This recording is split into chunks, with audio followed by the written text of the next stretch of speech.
बीजेटीच्या waveform बघितल्या. BJT मध्ये ह्या तुमच्या वेव्हफॉर्म आहे.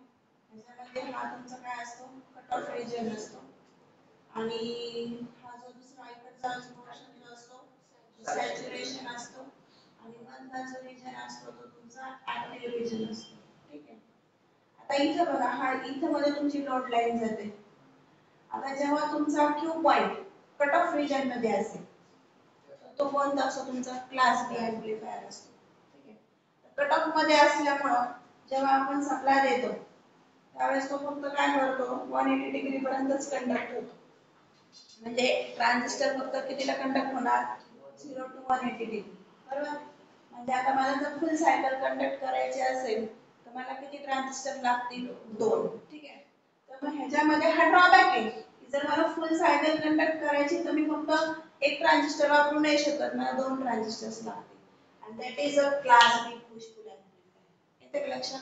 म्हणजे आता ह्या केस मध्ये काय आहे की तुमचा क्यू पॉइंट कुठे असला पाहिजे, कट ऑफ रिजन मध्ये, आणि ट्रान्झिस्टर फक्त 180 डिग्रीज कंडक्ट होते. आणि तुमची रिक्वायरमेंट काय आहे की total full cycle should be conduct. मग आता टोटल सायकल कंडक्ट करायसाठी तुम्हाला किती ट्रान्झिस्टर्स लागणार आहेत, 2. ठीक आहे. वन मोर डिसएडव्हांटेजेस काय आहे क्लास बी मध्ये, इथे क्रॉसओव्हर डिस्टॉर्शन येतं. क्रॉसओव्हर डिस्टॉर्शन म्हणजे ऍक्च्युअली ट्रान्झिस्टर इथे ऑफ व्हायला पाहिजे, इथे न होता तो इथेच ऑफ होतोय पहिला ट्रान्झिस्टर, आणि दुसरा ट्रान्झिस्टर इथे ऑन व्हायला पाहिजे तो इथे ऑन होतोय. हा मधला पोर्शन मध्ये काय होतं, दोन्ही ट्रान्झिस्टर तुमचे काय असतात, ऑफ असतात. आणि बिकॉज ऑफ दॅट इथे काय होतं, distortion, which is called as a crossover distortion. हा ड्रॉबॅक आहे. ठीक आहे. तर हे सगळे ड्रॉबॅक आपण ह्याची थ्रू रिमूव्ह करणार आहे class B push pull amplifier.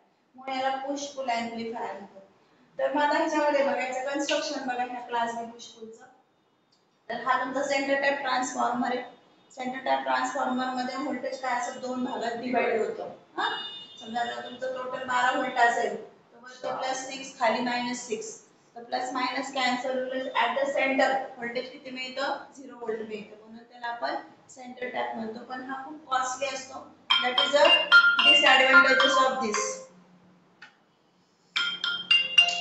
इथे आपण सप्लाय देणार आहे. VS म्हणजे काय, इथून आपण सप्लाय प्रोव्हाइड करणार आहे AC सिग्नल.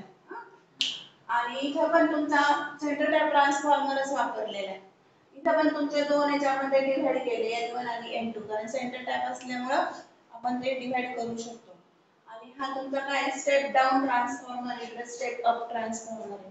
मग इथे काय होणार, इनपुट सिग्नल तुमचे स्टेप अप होणार इथे इनपुट साइडला, आणि आउटपुट साइडला काय होणार, ते स्टेप डाउन होणार. ठीक आहे.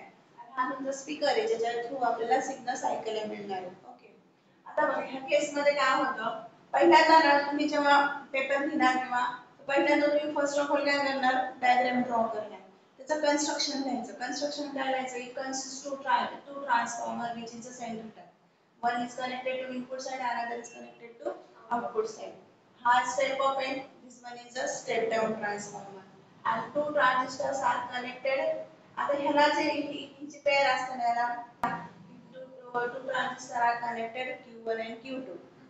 आता ह्याचा बेस आणि ह्याचा बेस हे आपल्या ट्रान्सफॉर्मरला कनेक्ट केलेलं आहे. ठीक आहे. ह्याच्या अक्रॉसचं करंट काय होणार, IB1, आणि ह्याच्या अक्रॉसचं करंट काय होणार, IB2. आणि हे जे आहे जे टर्मिनल आहे हे कोणतं आहे, तुमचं कलेक्टर करंट टर्मिनल आहे. ह्याच्या अक्रॉसचं करंट सप्लाय काय झाला, आउटपुट IC1 म्हणजे कलेक्टर करंट, आणि हा collector current of second transistor. ठीक आहे. आता याचं ऑपरेशन कसं होतं बघा. आता आपल्या इथे ड्रॉबॅक काय होता की transistor conduct for only 180 degree. आपल्याला दोन सायकल कंडक्ट करायच्या. फॉर दॅट तुम्ही काय करणार बघा, आता पॉझिटिव्ह हाफ सायकल अप्लाय केला. पॉझिटिव्ह हाफ सायकलला हा ट्रान्झिस्टर तुमचा कोणता आहे, PN3. हा कोणता आहे, PN3. तर मग आता काय होतं, जेव्हा पॉझिटिव्ह हाफ सायकल तुम्ही प्रोव्हाइड कराल त्यावेळेस हा Q1 ट्रान्झिस्टर काय होणार, टर्न ऑन होणार. टर्न ऑन होणार म्हणजे तो कुठे जाणार, ऍक्टिव्ह रिजन मध्ये जाणार, आणि ट्रान्झिस्टर तुमचा कंडक्ट व्हायला सुरुवात होणार. आता जेव्हा ट्रान्झिस्टर कंडक्ट होईल त्यावेळेस त्याचा काय होणार, करंट कंडक्शन स्टार्ट होणार. मागच्या सेमला तुम्ही NPN ट्रान्झिस्टरचं ऑपरेशन शिकलेलं आहात. तुम्हाला तर कितपत आठवतं मला माहिती नाही, पण आपण ते नाही का 3 रिजन असतात, आठवतंय, emitter region, collector region, base region. तर त्या ऑपरेशन प्रमाणे इथे ऑपरेशन होणार आहे आणि ह्याच्या थ्रू कलेक्टर करंट काय होणार आहे, पास होणार आहे.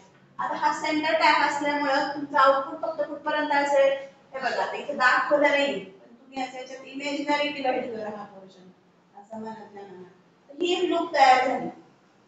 येते लक्षात की तुमची काय झाली, एक लूप तयार झाली. म्हणजे जेव्हा ट्रान्झिस्टर Q1 कंडक्ट होईल त्यावेळेस करंट फ्लो कसा होणार, थ्रू दिस ओनली N1 थ्रू परत तो कडे जाणार, Q1 कडे जाणार.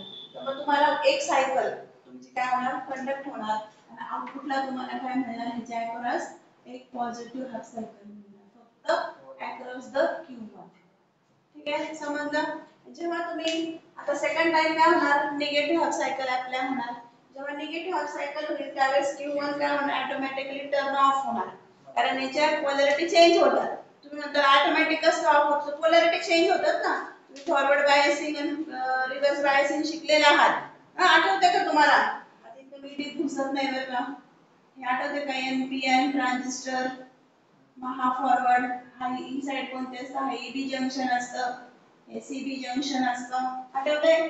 EB जंक्शन कशामध्ये पाहिजे, फॉरवर्ड मध्ये, CB जंक्शन कशामध्ये, रिव्हर्स मध्ये.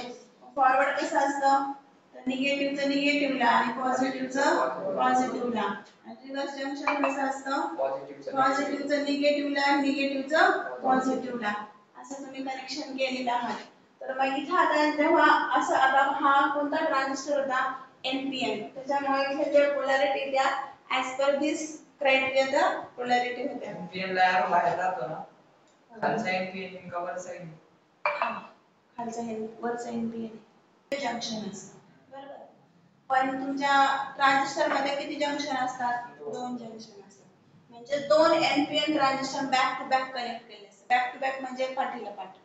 म्हणजे ह्याच्या आता बघा इथे तुमचा हा आहे ना NPN, आता असं कन्स्ट्रक्शन असतं ना याचं PNP. ठीक आहे, इथे हा PN झाला आणि हा NPN झाला.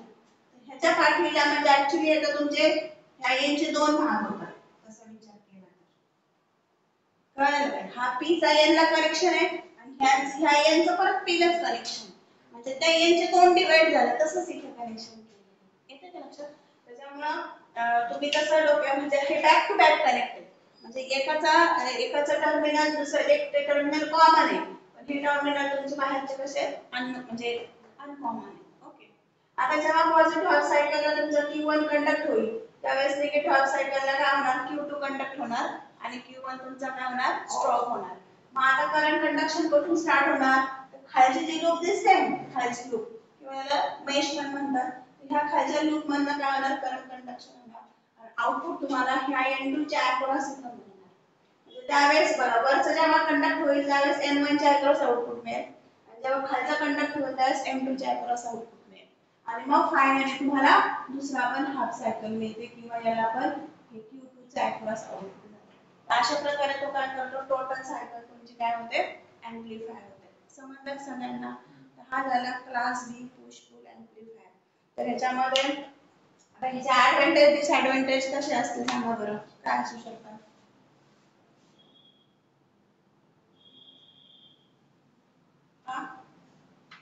काय सांगता येईल का? हे बघा ऍडव्हांटेज डिसएडव्हांटेज आपण मनाने ते होणार नाही. हा, तर क्रॉस ओव्हर डिस्टॉर्शन तुमचं कॅन्सल झालं कारण इथं आपण आता दोन्ही ट्रान्झिस्टर आणखी याच्यामध्ये क्रॉस ओव्हर डिस्टॉर्शन कशामुळे येतं, तर न्यू व्होल्टेज माहिती आहे, मागच्या सेमला शिकलात तुम्ही नाही? हा, असं काहीतरी काढलंय का तुम्ही असं असं ग्राफ PN जंक्शनचा कॅरेक्टरिस्टिक्स हा, आठवतंय का? इथलं जे व्होल्टेज असते त्याला काय म्हणतो आपण, न्यू व्होल्टेज. किती असतं ट्रान्झिस्टरचं, सॉरी ह्याचं सिलिकॉनचं 0.7 असतं सिलिकॉनचं आणि 0.3 असतं तुमचं जर्मेनियमचं. आता हे न्यू व्होल्टेज पेक्षा जर कमी व्होल्टेज झालं तर ट्रान्झिस्टर किंवा PN जंक्शन काय होणार, ऑफ असणार. आणि if it is voltage more than this one, मग तुमचं ट्रान्झिस्टर किंवा जंक्शन हे काय होणार, टर्न ऑन होणार. मग आता क्रॉस ओव्हर डिस्टॉर्शन इथं काय होतं, इथे व्होल्टेज लेस दॅन 0.7 होतं म्हणून इथे ट्रान्झिस्टर ऑफ होतो आणि इथे लेस दॅन 0.7च असतं म्हणून तो पण ऑफच असतो.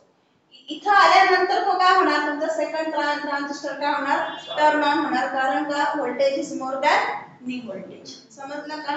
तर मग हा जो ड्रॉबॅक आहे हा इथं काय केला जातो, रिमूव्ह केला जातो. ठीक आहे, हा त्याचा मेन ऍडव्हांटेजेस आहे. आणि याचा डिसएडव्हांटेजेस काय होतं, दोन्ही साईडला सेंटर टाइप ट्रान्सफॉर्मर असेल विच इज व्हेरी कॉस्टली.